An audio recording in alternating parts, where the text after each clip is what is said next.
Chapter 11. Paget welcomed Bethany and Drew. Drew had gotten the phone call from Max earlier in the day that the Ramsleys were gathering to discuss the case the FBI had against David Ramsley and Ted Searson. They wanted his opinion from a cop's viewpoint on the unfolding situation. Drew had reluctantly agreed to attend. He had thought about turning them down. However, Bethany wanted to attend since her father was also involved. She needed to know what was happening to Ted Searson. Drew decided to accompany her to keep her safe. "Why are they here?" asked Noah as Drew and Beth came into the house. "Michael asked for them to come," Anne said as she approached the large dining table. She waved at Michael to sit down and took the chair next to his. "We agreed I would be your voice for this evening." Michael frowned in concern, looping an arm around his wife's shoulders, holding her close. It was obvious that Anne was very pregnant and very tired. "Everyone take a seat." Max pulled out a chair for Paget and sat himself. "The kids are all downstairs or in bed. Caden and Cece are watching the older ones." They all gathered at the table. "First, Michael and I want to thank you all for coming." Anne took a deep breath, starting the meeting. "As everyone here knows, David has been arrested." "He should not be here," pointed out Noah. "Drew's investigation is the reason Dad is in jail." "Dad broke the law," Max said dryly. "That's the reason he's in jail." "What happened to innocent until proven guilty?" questioned an irritated Noah. He ignored Elle's restraining hand on his arm. "He's our dad. I do not believe he was running drugs. What need would he have to be in the illegal drug trade?"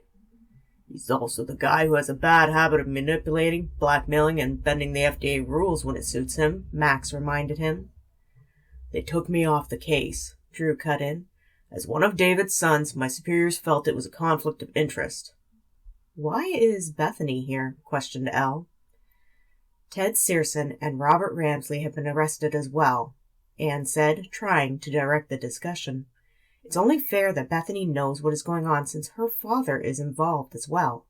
The Searsons and Ramsleys have been family friends for a long time. We also need Drew's expertise as a police officer to answer questions." "Uncle Robert has been arrested?"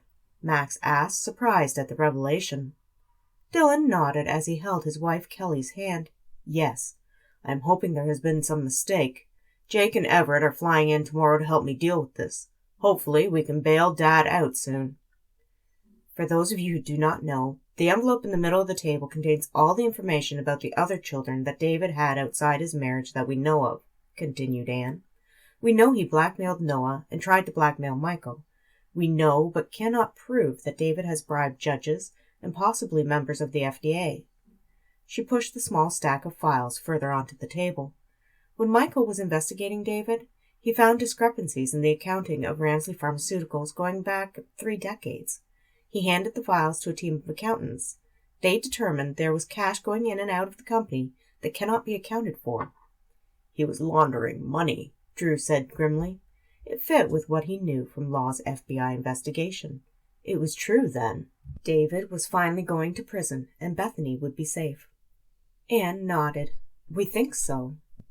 No one knew it at the time, but now that the possibility of drug smuggling has come to light, it is probable. "What does this mean?" asked Paget. "It means that we're left with a lot of questions." Anne rubbed her swollen stomach. "Drew, is there any statute of limitations for this case?" Drew sighed. "When do the company accounts start to mirror business again?" "They do not," responded Anne. "They still have discrepancies." "Then he's still laundering money, which means the crime is current." Drew leaned forward earnestly. "Look, the FBI is involved. That means they will have access to the company's finances, and will know all about the financial discrepancies. If they match them to when the drug operation they have been investigating did the drops, then it's a done case." Michael nodded wearily. He made a motion with his hand. "Which leads us to our other questions." Anne took his hand in hers. "We know that they are going to see the finances. We know that they will likely want to fully investigate Ramsley Pharma and maybe, with Robert's arrest, will investigate Ramsley Insurance Corporation. Company accounts, David and Robert's accounts, are likely to be frozen during the investigation." "That means our shares in the company are frozen," Noah stated flatly. Michael nodded. "It means that you'll have no income during the investigation, Noah. Anne said sympathetically. Neither will Dylan or Michael or I. We can get by on my pay from the hospital plus our savings, remarked Elle. You and Michael have savings you can use? Yes. However, that brings us to another area of concern, sighed Anne. We need to find out if any of the assets that we were given in trust by David and Robert, or in Bethany's case, her father, can be seized. Trust funds, shares, properties. If any of those were obtained with money gotten from illicit means, but were passed down from father to sons, can they be seized? We're not sure of the law in this case. We need to get legal representation to find out how far this can go and what we can do to protect ourselves. I thought Michael was a lawyer, Drew questioned Max. His specialty is contracts and mergers, not this, Max clarified softly. What you're saying, Anne, is that we could lose everything financially. Actually, you would be in the best position of us all. Other than your shares in the condo, all your other assets you have earned outside of Ramsley Pharma. Anne shrugged. We just do not know. We need to get this addressed as soon as possible. I have a question. Noah stared at the files. Are we going to bail the old man out? The hearing is in 2 days. I vote no, responded Max. Maybe being in prison will wake him up, make him a better person. Michael gave an involuntary snort of derision. Other than some books that do not add up and the testimony of Bethany allegedly seeing them commit a crime over 20 years ago, what do they really have? Wondered Elle. I saw it. I remember it, Bethany stated firmly. Really? Are you certain? Wondered Elle. Last I heard you were on a lot of drugs. What you think you remember might not be true. What is that supposed to mean? Scowled Drew. He did not like Elle's insinuation. They tried to kill her. Hey! Kelly stood up to get their attention. Kid in the room? They all stopped, turning their heads to see Amy hovering by the doorway in her jammies, Teddy Bear in her arms, and the dog FedEx beside her. Michael gestured, and she came running to him. Honey, you're supposed to be in bed, said Anne as Michael picked up their daughter. I couldn't sleep, she replied. She looked at the group with wide eyes. Why is Auntie Elle mad? She's not mad. Anne closed her eyes and rubbed her forehead. She was exhausted. Sometimes she just speaks loudly without meaning to. Michael made motions that had Anne shaking her head. No, I am not going to rest. We are going to see this through. He frowned at her statement, obviously concerned for her. Right now, we need to find out what the legal and financial repercussions of the investigations are going to be, Dylan said reasonably. Until we do that, we cannot determine our next steps. The doorbell rang. I will get it. Noah got up. Moments later, a swarm of FBI personnel came in. Everyone remain seated, one of them said. Michael Ramsley? Michael slowly stood and handed Amy over to Paget. What is this all about? Anne questioned fearfully. We have a warrant to search the premises. We have a warrant to search and seize a boat owned by Michael Ramsley. The FBI agent put some papers on the table. We have a warrant for the arrest of Michael Ramsley. Another agent flashed a set of cuffs, hooking one onto Michael's wrist, grabbing the other. Michael David Ramsley, you have the right to remain silent. Anything you say or do can be used against you in a court of law. You have the right to an attorney. If you cannot afford an attorney, one will be provided for you. Do you understand your rights? You cannot arrest him, Anne protested, the bottom falling out of her world. Do you understand your rights, Mr. Ramsley? The agent repeated the question. Michael gave a short nod. Michael, we are going to figure this out, Max said reassuringly. We will take care of this, I promise. No! A panicked Anne stood, holding the table for support. You do not understand. He can't go. He doesn't speak. You cannot take him. Ma'am, you should sit down, the agent said as he eyed her swollen girth. He nodded to the other FBI agent, who began to walk Michael to the door. There are children in the bedrooms and downstairs, Paget said, tightly holding on to a confused Amy.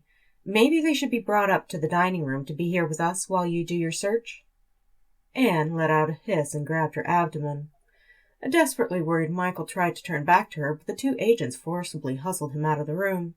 FedEx began to bark, and Max quickly grabbed her collar. Kelly immediately stood, pushing past any FBI personnel in her way. I am a nurse. Let me through. The FBI agent in charge nodded his head. Are you okay? Kelly rushed to Anne's side to help her sit down. "I think it was just a stitch from sitting too long," Anne said miserably as she began to cry. Kelly hugged her. "I wish I had never said anything," Bethany whispered, distraught as she watched strangers searching Anne and Michael's home. They grabbed the files that were sitting on the table. "This is all my fault." "No, do not think that." Drew reached for Bethany's hand, but was surprised when she hugged him, crying on him. He smoothed back her hair, embracing her. "You did not ask for this to happen." "If I had not been pushing to find out my memories, then my father would never have made that attempt on my life," sobbed Bethany. "No one would have looked into the sweet Bethany, and they would not know." "Beth," Drew rubbed her back, "the FBI was investigating long before you started that day. It's not your fault at all." He looked up to see Noah glaring at him. It had been an absolute mess. Everyone had been questioned separately. The whole house had been searched through. Anne was made to open their private safe and endure the FBI packing up personal items, such as Michael's journals. A team would look through everything for any signs of guilt. Everyone was deeply upset at Michael's arrest. No one believed that he had committed any crime. Drew did not know the man well, but he felt he was not the type to smuggle drugs. He hoped that his own investigation into Michael's boat had not helped the FBI come to the conclusion that Michael was guilty of something.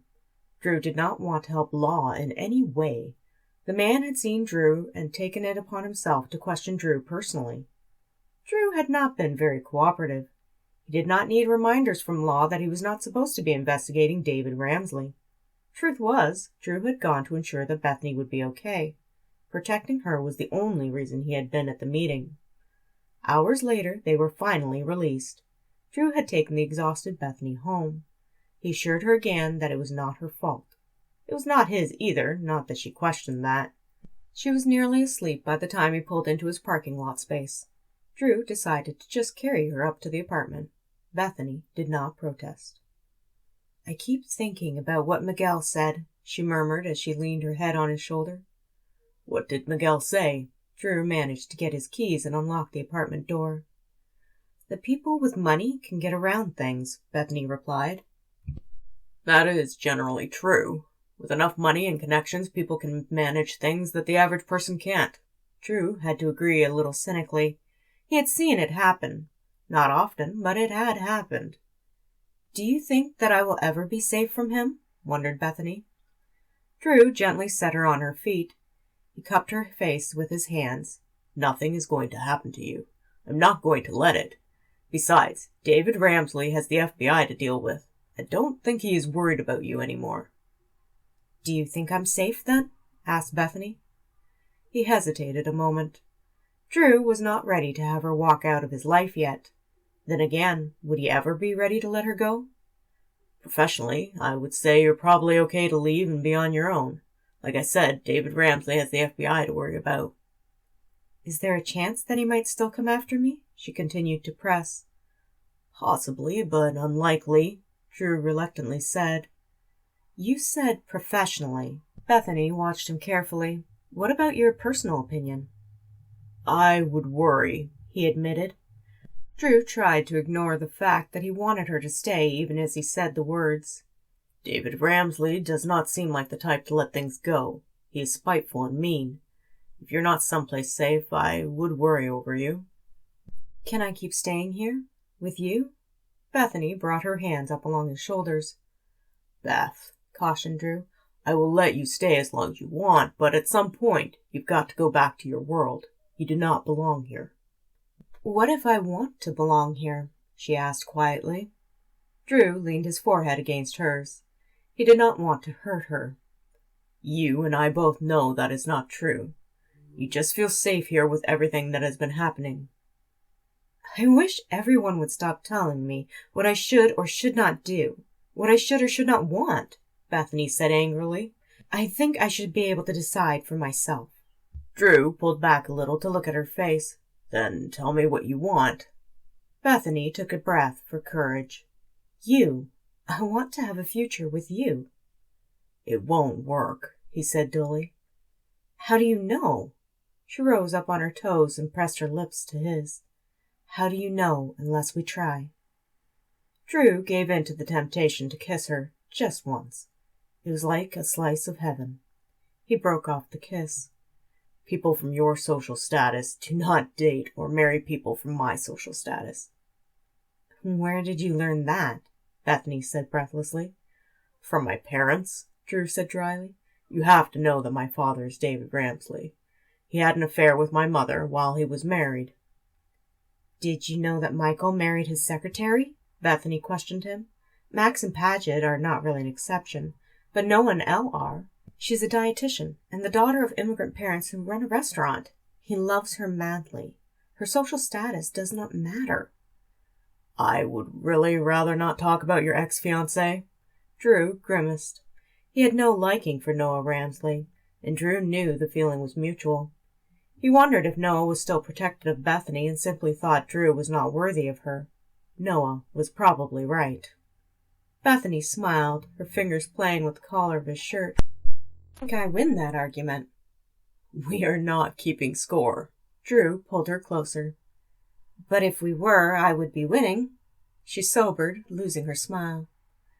Do you love me? Could you love me, perhaps, if you gave yourself the chance to? Max was right, Drew thought without rancor.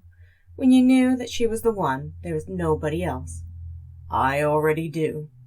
She gave him a tremulous smile, her heart in her eyes. Then I am staying. Good. Drew kissed her again. He did not want to fight her. He did not want to let her go. He vowed to himself to do everything possible to keep Bethany happy so that she would stay. If you enjoyed Chapter 11 of Love and Lies, Book 5 of the Ramsley Brothers series, look for the epilogue coming up next. You can also find these books in ebook form, paperback, or audiobook on Amazon. Please share and like this video. Happy reading!